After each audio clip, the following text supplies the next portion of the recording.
Khan sir भारतातलं असा नवयुवक नाही ज्याच्या हातात मोबाईल आहे आणि त्या पोराला खान सर माहीत नाही। म्हणजे भारतातल्या प्रत्येक युवकांना दिशा देण्यासाठी, त्या युवकांना त्यांच्या ध्येयाप्रती पोहोचण्यासाठी, त्या युवकाला त्याच्या मायबापाचे कष्टाची जाणीव करून देण्यासाठी, त्या युवकाला देशाबद्दलचा अभिमान जागृत करण्यासाठी, त्यानं या देशातल्या राष्ट्रीय प्रतीकांचा सन्मान करावा यासाठी, त्यानं राष्ट्राची संपत्ती आपली संपत्ती समजावी यासाठी एक शिक्षक अहोरात्र धडपडत आहे आणि त्या धडपडणाऱ्या शिक्षकाचं नाव खान सर आहे। येणाऱ्या काळात या महाराष्ट्राचा, या भारताचा पुढचा इतिहास लिहिला जाईल तर त्या इतिहासात सुवर्णाक्षरात एका मास्तराचं आगळं वेगळं नाव लिहिलं जाईल। त्या आगळा वेगळा मास्तर शिक्षक तुमचं आमचं प्रेरणास्थान म्हणजेच खान सर आहे। या खान सरचं वैशिष्ट्य बाबा की कुठली गोष्ट अवघड असेल ती अतिशय सोप्या पद्धतीनं शिकवणं आणि विद्यार्थ्यांना कमी फीसमध्ये, म्हणजे या महाराष्ट्रातला भारतातला कुठलाही विद्यार्थी पैशाअभावी शिक्षण घेऊ शकणार ही अडचण त्याची दूर करण्यासाठी कमी पैशामध्ये फीस स्ट्रक्चर उपलब्ध करून लेकरांना शिक्षणाची सोय उपलब्ध करून देणारा एक अवलिया ते म्हणजे खान सर। पहा लक्षात घ्या, विद्यार्थ्यांचा मोर्चा होतो, त्या विद्यार्थ्याच्या मोर्चामध्ये गेली काही दिवसापासून खान सर बेजार आहेत आणि याच खान सरांना अटक होते। पण पोलिसांना कळून चुकतंय की जर शिक्षकाला अटक झाली तर विद्यार्थी काय आगळं वेगळं आंदोलन निर्माण करतील किंवा आगळी वेगळी दिशा ठरवतील आणि सरकारला अडचणीत आणतील, म्हणून त्या खान सरला सोडलं। पण तेच खान सर त्या विद्यार्थ्यांच्या आंदोलनासाठी लढता आज प्रभात मेमोरियल हॉस्पिटलमध्ये ॲडमिट आहेत आणि वारंवार त्यांना उलट्या होत होत्या, वारंवार तब्येत खालवली जात होती। पण चांगला माणूस आहे आणि एक लाखो लेकरांचे, करोडो लेकरांचे आशीर्वाद, करोडो लेकरांचे जे काही प्रेम आहे ते सरांच्या पाठीशी आहे, म्हणून सरांचं काही वाईट होणार नाही। कुठल्या तरी एका IPSने एक बातमी पण टाकली होती RIP खान सर, तर तशाला आहे ना, म्हणजे पुढं उभं करून त्यालाही चांगला मार पाहिजे। कारण आपण कोणाबद्दल लिहिलो, काय लिहिलो किंवा गडबड एवढी का बाबा, तर ते फक्त बिमार आहेत, तब्येत बिघडलेली आहे, त्यांना काही होणार नाही। आपल्यासारखा तुमच्यासारख्या लाखो करोड लोकांचा आशीर्वाद सरांच्या पाठीशी आहे आणि मुद्दा आहे की विद्यार्थी आंदोलन करायलेत, ते आंदोलन करत असताना पोलिसांना विनंती आहे की बाबा तुमचंही लेकरू कुठतरी परीक्षा देत असेल 8-8 तास, MPSC UPSC करणं म्हणजे मजाक नाही। आणि ते करत असताना जर एखादी आयोग असेल, तो आयोग एखादा जाचक नियम आणत असेल आणि त्या नियमाने विद्यार्थ्यांच्या भवितव्याचं नुकसान होत असेल तर मग नेमकं आम्ही रस्त्यावर यायचं का नाही। याच्या अगोदर महाराष्ट्रामध्ये एक तलाठी भरती नावाची परीक्षा झाली, त्या तलाठी भरती परीक्षेमध्ये नॉर्मलायझेशन नावाचा प्रकार होता। तेव्हा तुम्ही ऐकलं की 200 पैकी 218 मार्क पडले, अशा घटना घडल्या, त्याच्या विरोधात पेपर फुटले, आम्ही वारंवार आंदोलनं केले, मात्र आमच्या आंदोलनाला लक्षात घेण्यात आलं नाही। त्यानंतर सरकार आलं। येणाऱ्या काळात पुन्हा आमच्यावर आंदोलन करण्याची वेळ येणार नाही एवढी काळजी फक्त तुम्ही घ्या। बाकी तुमच्या निवडणुकीमध्ये आम्ही आमच्या घराच्याला, आमच्या नातेवाईकांना सांगितलं बाबा या सरकारनं जास्त जागा काढल्यात आणि म्हणून यांनी आमचा विचार केला, थोडाफार तुम्ही विचार केला, म्हणून लोकांनी तुम्हाला मतदान दिले आणि तुम्ही सत्तेत आलात। फक्त येणाऱ्या काळात पुन्हा आमच्यावर ती आंदोलन करण्याची वेळ येणार नाही आणि आंदोलन जरी केलं तर आम्ही रीतसर संविधानिक मार्गाने राष्ट्राची संपत्ती, स्वतःची संपत्ती समजून आंदोलन करत असतो। पण पोलीस प्रशासन जर असा अमानुष पद्धतीने लाठीचार्ज करत असेल तर हा विद्यार्थी वर्ग का नक्षलवादाकडे झोकल्या जाणार नाही याचं उत्तर तुम्हाला द्यावं लागेल। ह्या विद्यार्थी वर्गाला कळलं की बाबा रीतसर मार्गे, संविधानिक मार्गे कलम 19 आम्हाला दिलेला जो अधिकार आहे तो अधिकार बजावत असताना जर पोलीस अशा पद्धतीने लाठीचार्ज करत असेल तर जेव्हा तुम्हाला एखादा नेता तुमची अवहेलना करतो, एखादा नेता तुमच्याबद्दल वाईट साईड बोलतो, एखादा नेता तुमच्या वर्दीचा देखील मानसन्मान करत नाही, तेव्हा तुम्ही आमच्या स्टेटसला असतात आणि तुमच्याबद्दल आम्ही बोललेला असतो। मग आज आमच्यावर अडचण आहे तर तुमचं काम आहे आम्हाला थोडंफार समजून घेणं। नेत्याने जरी तुम्हाला आदेश दिला की हेल मारा, तेव्हा पण तुमचं काम आहे, कारण या देशात प्रॉब्लेम व्हायला भाषण कोण द्याले, ज्यानं मार खाल्ला ते आणि जे मार खाऊन आलं ते एकमेकाला भाषण द्याले। हे बदलायचं असेल तर पहिल्यांदा इतरांचं दुःख तुम्हालाही समजून घ्यावं लागेल।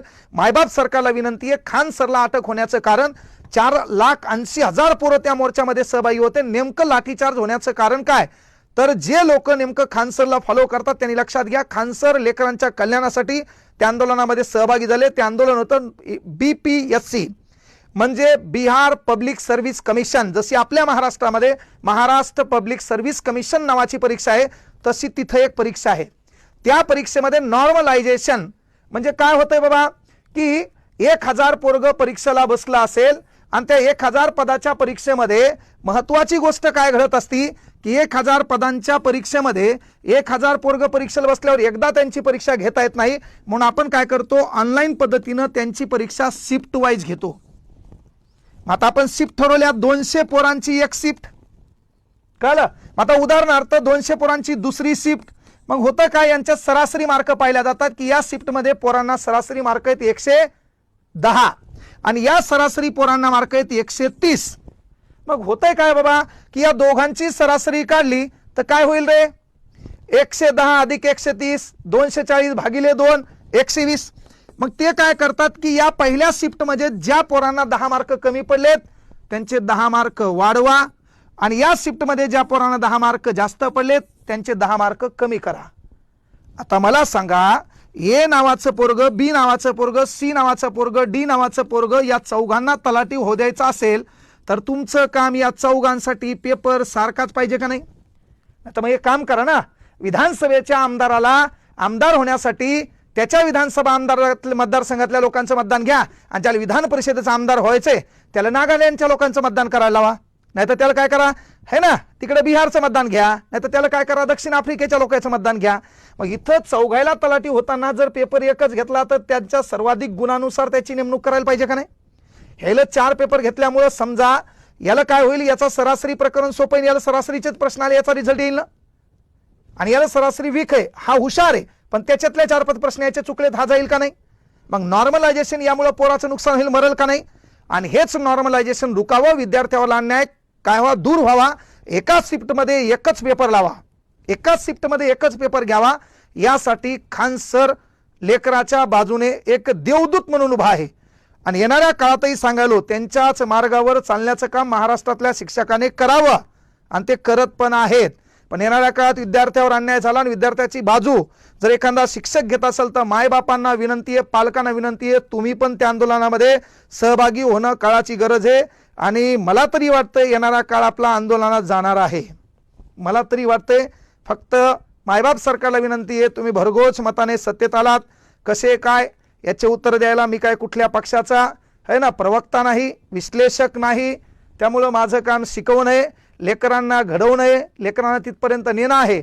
पण वेळ प्रसंगी शिकून त्याचा तवा गरम करून जर शासन नोकऱ्याच काढत नसेल तर त्यावेळेस वारंवार आपल्याला रस्त्यावर यावं लागेल. तेव्हा ती बाजू घेण्यासाठी पालकांनी देखील आम्हाला साथ द्यावी. आज खानसराच्या वतीनं विद्यार्थी एकजुटला, 4,80,000 पोरं एकत्र आले आणि आपल्या इथं ज्या ऑनलाईन पद्धती झाल्या होत्या TCS IBPSनं अख्ख्या लेकरांचा बुकना केला है ना, लेकरांचं करिअर धोक्यात आणलं. अनेक फ्रॉड त्या परीक्षेमध्ये झाले.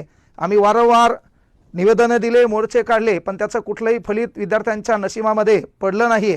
पण लक्षात घ्या, सत्य परेशान हो सकता है लेकिन पराजित नाही. येणारा काळ नक्की आपला होईल आणि विजय सत्याचा होईल. शेवटी पोरो, खान सरांचं एक छान वाक्य आहे, सफलता की सबसे खास बात है मेहनत करने वालों पे वो फिदा होती है. त्यामुळं जे मेहनत करत आहेत त्यांचं यश तुम्हाला मिळणार आहे. ईश्वराला आणि तमाम लोकांना विनंती करतो की सरची जी काही तब्येत आहे, जी खालवलेली आहे, ती तब्येत छान पद्धतीनं पहिल्यासारखी सुदृढ निरोगी व्हावी. आणि पुनश्च तोच एक अवलिया, तोच एक देवदूत विद्यार्थ्याच्या कल्याणासाठी, विद्यार्थ्याच्या हितासाठी आणि विद्यार्थ्यांचा अभ्यास पुन्हा नव्या जोमानं होण्यासाठी मैदानात उतरावा, एवढीच अपेक्षा. जय हिंद, जय महाराष्ट्र.